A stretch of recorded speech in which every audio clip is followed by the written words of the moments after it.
Hi. I'm hearing you in one ear, and I guess that's going to have to do. Don't you usually hear me in 0 ears? Yeah, I was going to say it is an improvement. Halfway better than it used to be. That's right. Like so many things, it's moving in the right direction, just really, really slowly. Yes. Are you ready to go? Sorry. I mean, go for something other than a nap? Yeah. Oh, so that was a yeah, you're ready to go? Yeah, I think so. All right. Is this a sound test or what? I'm going to jump right in because I know you've got the synopsis ready to go and everything. Yeah. Notes. You've got your notes. Yeah. Here we are.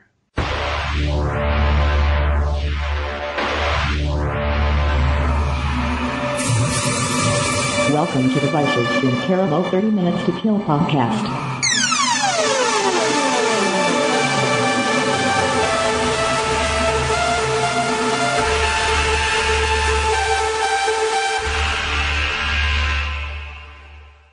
You are listening to the Vicis Interimo show, 30 Minutes to Kill, more or less. A horror entertainment show featuring horror, suspense, and psychological thrillers. You can find us on iTunes, Stitchers, Podomatic, and more. Just type in Vicis Interimo. I am your host, Michael Mad Saxon Jones, with my lovely wife and co-host, Lori. Say hello, Lori. Hello. So generally we have 4 segments to each show. Laid to Rest, where we recap old information or things about old shows that we may have forgotten, missed. We then do a review of a movie. This one is Devil's Pass. No. Yes. Yeah. Yes, it is. Okay. Sorry. What the heck? I got confused with all these notes in front of me. Put your notes away. For now. Yeah. Yeah, okay. Well, pull them out later and be confused later. Okay. I don't know. Garbage in, garbage out, which we talk about TV shows, movies, books, or anything that we may have caught over the last week or since the last show. And then generally we end with a crawling chaos, which is a topic or factoid that we've never talked about on the show before. We are going to forego that this week because I have a headshot that I'm going to be putting out later on. So that's going to take the place of this week's crawling chaos. But anyhow, let's get right into the show and start with our Laid to Rest.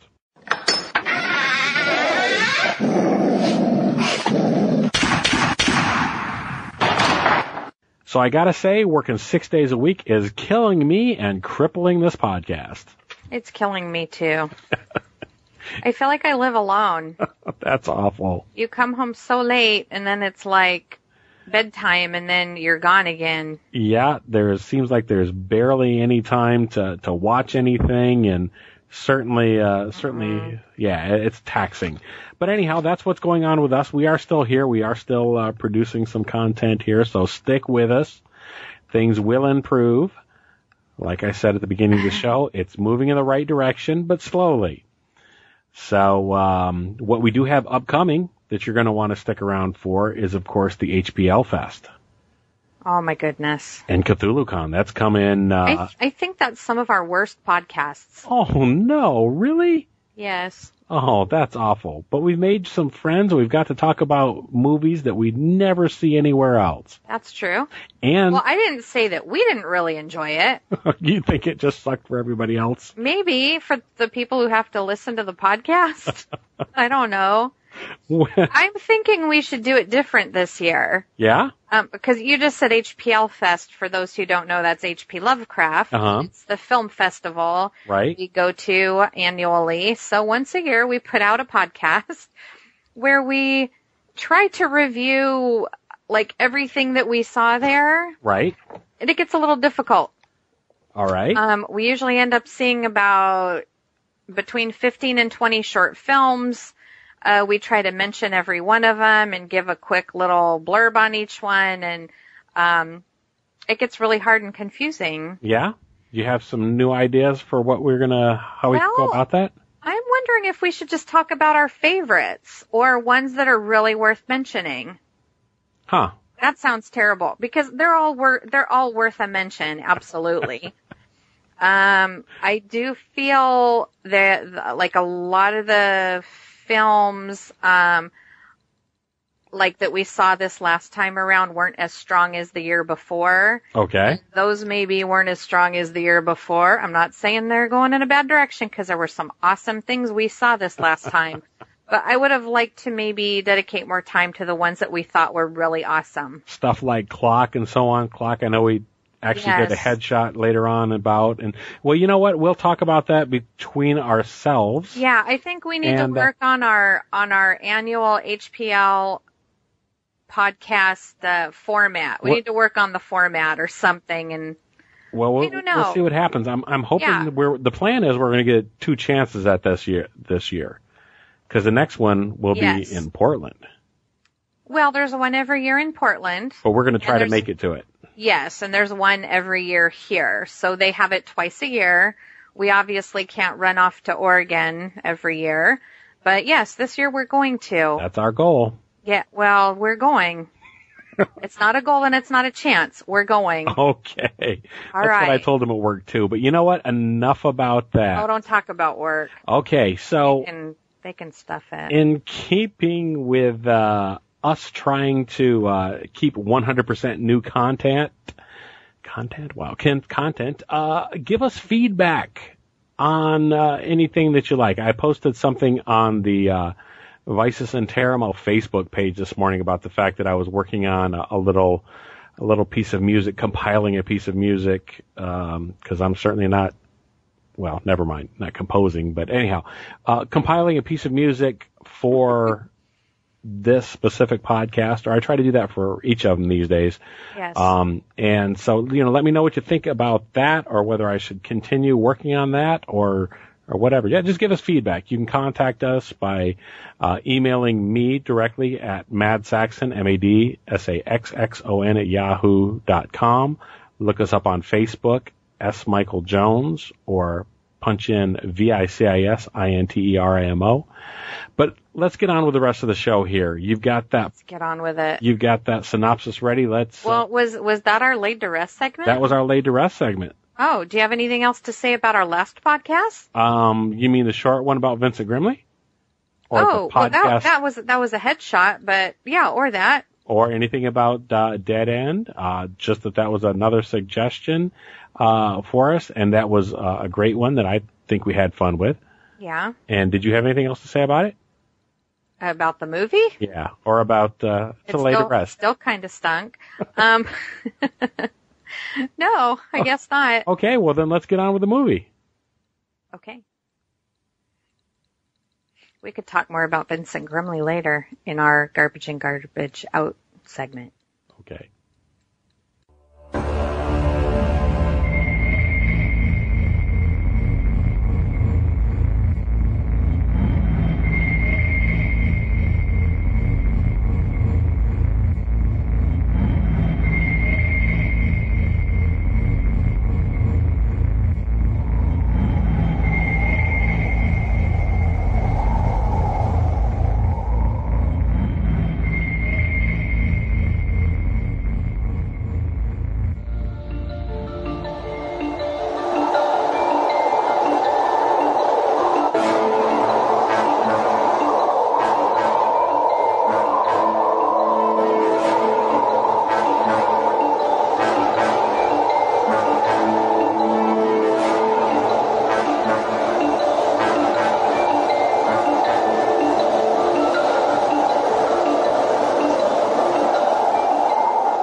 Years ago, 9 people set up camp in the Ural Mountains in Russia. It had become known as the Dyatlov Pass incident. Are you scared? No. We're recreating a trip in which 9 people died. Yeah, what, like 50 years ago?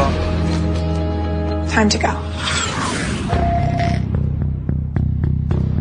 It's a test, Man against the elements. Guys, say hi from Ibdel!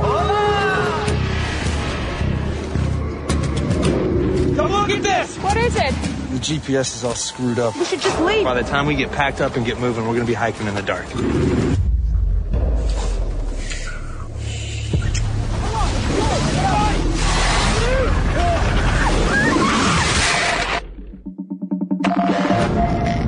You gotta reset it now. Ah! Ah! They tried to bury us so it looked like an accident. Help!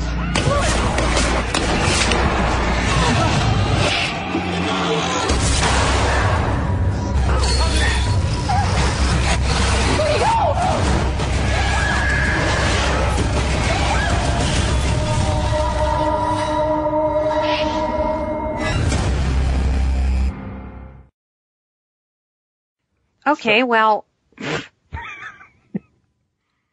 A false start. I was just about to complain about the clicking, furious clicking you're doing in the background, but... Oh, can you hear that? Yes. So Well, you were so quiet for so long, so I was just getting ready to say, okay, well, I guess you're waiting for me to, tell me about Devil's Pass. How Yes. the hell did we wind up with another found footage film? I don't know. Oh, I had no idea. man. Oh, well, Devil's Pass. This was a 2013 film, and, it was rated R. It's a soft R. It's Very soft R. yeah. I don't recall any gore per se, a little flash of it maybe, nothing any worse than you would see in a PG-13. I don't remember language, a lot of language, if any. Marginal language as far as that goes, and Yeah, a little bit of suggestive dialogue, sure, but but I don't know why it was an R, but I don't know. But what was it about? well, let's see. It appears that 5 students retrace the steps of a group of hikers who famously perished in Russia's Ural Mountains more than 5 decades prior. It isn't long, however, before trouble besets the new group of adventurers in this found footage chiller. It's right in the So we've got nobody to blame but ourselves at this point then. I didn't think anybody was putting anything out, but you know what, if we did more strictly Hollywood movies, we might get away from the found footage stuff, but independent found footage seems to be the way they go. Having said that, Yes. this was great, and I think the way found footage should be done, or Yes. I wish other films were as polished as this one, but we'll get to that in a minute. Yeah, it wasn't so bad. I am of course famous for hating anything found footage, but I've been beaten over the head with it so many times that it's starting to, I guess, Grow on you, or at least you're willing to accept it? Yeah, growing on me is maybe too strong of a, because I would still always say no thank you. I'd rather see a straight, Straight cinematic. Yeah. Okay. But yeah, I think through the years and through time, I think people are finding better ways to do it. Yes. I will talk about something in a few minutes when we get to it. Okay. But if you want to get off the found footage thing right now and talk about this story. So it is purportedly based on a true story. Yes. But we know how far people can stretch that. Right. But well, let's hold on and say it's based on a true story in that in 1959, 9 hikers in the Ural Mountains of Russia were indeed found dead. Okay. That's the part that's true. So it's something pretty far back in history. Right. It's called the Dyatlov incident. So you could probably look it up and learn all kinds of things about it. Mm-hmm. Dyatlov is Dyatlov. Mm-hmm. They were hiking in the so-called Mountains of the Dead in the Ural Mountains. Well, that's a bad start right there. Yes. Yeah. And they never came back. So when they went out to look for him, they found all 9 hikers kind of strewn about. You can look at things that show you exactly where each body was found. Mm-hmm. They were all, they had taken a lot of their outer clothing off, and so people wonder about that. Basically, at this point, we'll just say mysterious circumstances. Very mysterious circumstances. Very, very odd. And so this is an account. Yes. As to what may have happened. I mean, at least that's the way that it's presented. Right. So in our story, it starts out,